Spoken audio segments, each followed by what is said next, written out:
like it. Assalamualaikum warahmatullahi wabarakatuh. Nama saya Dimas Asma Subrata dengan NIM 1916010053. Baiklah, video pada kali ini untuk melengkapi ujian UAS Kebang Sentralan saya dengan materi KSSK atau Komite Stabilitas Sistem Keuangan. Baiklah, yang pertama itu Komite Stabilitas Sistem Keuangan atau yang disingkat dengan KSSK. KSSK menyelenggarakan pencegahan dan penanganan krisis sistem keuangan untuk melaksanakan kepentingan dan ketahanan negara di bidang perekonomian. Anggota KSSK terdiri dari yang pertama itu Menteri Keuangan sebagai koordinator merangkap anggota dengan hak suara. Yang kedua itu Gubernur Bank Indonesia sebagai anggota Dewan dengan hak suara. Yang ketiga itu Ketua Dewan Komisioner, anggota Otoritas Jasa Keuangan sebagai anggota dengan hak suara. Yang keempat itu Ketua Dewan Komisioner, Lembaga Penjamin Simpanan sebagai anggota dengan hak suara. Selanjutnya itu tugas-tugas Komisi Stabilitas Sistem Keuangan. Yang pertama itu melakukan koordinasi dalam rangka pemantauan dan pemeliharaan stabilitas sistem keuangan. Tugasnya yang kedua itu melakukan penanganan krisis sistem keuangan serta melakukan penanganan permasalahan baik sistematik baik dalam kondisi normal maupun kondisi krisis sistem keuangan.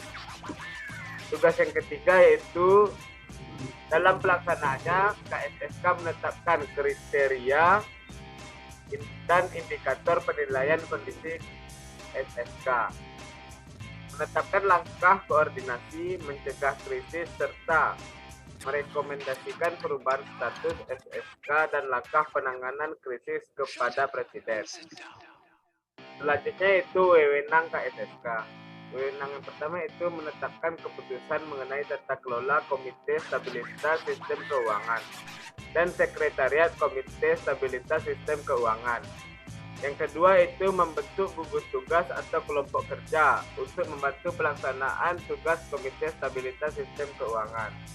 Yang ketiga itu menetapkan kriteria dan indikator untuk penilaian kondisi stabilitas sistem keuangan. Yang keempat itu melakukan penilaian terhadap kondisi stabilitas sistem keuangan berdasarkan masukan dari setiap anggota Komite Stabilitas Sistem Keuangan beserta data dan informasi pendukungan. Yang kelima itu menetapkan langkah koordinasi untuk mencegah krisis sistem keuangan dan mempertimbangkan rekomendasi dari setiap anggota Komite Stabilitas Sistem Keuangan. Yang keenam itu merekomendasikan kepada Presiden untuk memutuskan perubahan status stabilitas sistem keuangan dari kondisi normal menjadi kondisi sistem keuangan atau dari kondisi krisis sistem keuangan menjadi kondisi normal. Merekomendasikan kepada Presiden untuk memutuskan langkah penanganan krisis sistem keuangan. Yang ke-8 yaitu menyerahkan penanganan permasalahan solvabilitas bank sistematik kepada lembaga penjamin simpanan. Yang ke-9 yaitu menetapkan langkah yang harus dilakukan oleh anggota Komite Stabilitas Sistem Keuangan untuk mendukung pelaksanaan penanganan permasalahan bank sistemik oleh lembaga penjamin simpanan. Yang ke-10 itu menetapkan keputusan pembelian oleh Bank Indonesia atas surat berharga milik negara yang dimiliki lembaga penjamin simpanan untuk penanganan bank. Yang ke-11 yaitu merekomendasikan kepada Presiden untuk memutuskan penyelenggaraan dan pengakhiran program restrukturisasi perbankan. Selanjutnya itu menjaga stabilitas perekonomian dan sistem keuangan Indonesia di tengah tekanan COVID-19 dan mengakselerasi program pemulihan ekonomi nasional atau PEN. Lembaga anggota KSSK bersinergi merumuskan dan melaksanakan respon kebijakan yang terintegrasi dan bersifat antisipatif.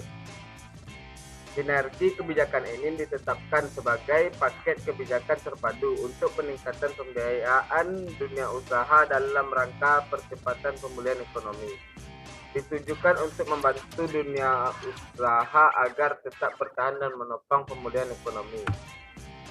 Selanjutnya itu sebagai bagian dari sinergi,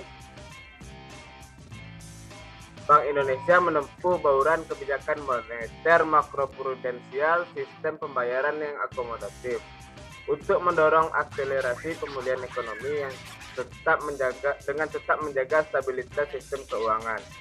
Bank Indonesia juga melakukan inovasi kebijakan dan memperkuat sinergi dengan pemerintah dan KSSK dalam rangka mendorong penyaluran kredit atau pembiayaan industri keuangan terutama pada sektor-sektor prioritas dan UMKM. Baiklah, sekian yang dapat saya sampaikan. Saya akhiri dengan wassalamualaikum warahmatullahi wabarakatuh.